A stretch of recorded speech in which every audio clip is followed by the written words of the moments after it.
আপনার ঘরে না কোটি কোটি টাকা, তো মরার পরে তো কম দামি সাবান দিয়ে গোসল করে লোকেন, অন্তত একটা লাখ সাবানও ব্যবহার করতে পারতো।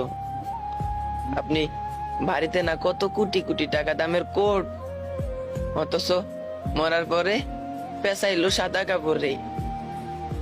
কত দামি দামি পারফিউম এগুলা রাইকা গায়ে মাখলো আতর। আপনার ব্যাংকে কোটি কোটি টাকা ফসতাছে, প্রতিবেশীর কাছ থেকে খয়রাত কইরা একটা গরু কিনা আত্মীয় স্বজনে রেখা হইলো, বাড়ির পাশেও কবর দিল না। আপনার বউ বাচ্চা নাকি আবার কবর দেখলে বড় ভয় পায়, তাই বাড়ি থেকে অনেক দূরে নিয়ে কবর দিল আপনারে।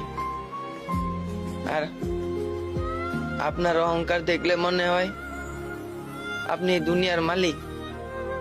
আল্লাহ আপনাদেরকে বুঝার তৌফিক দেখ। আমিন।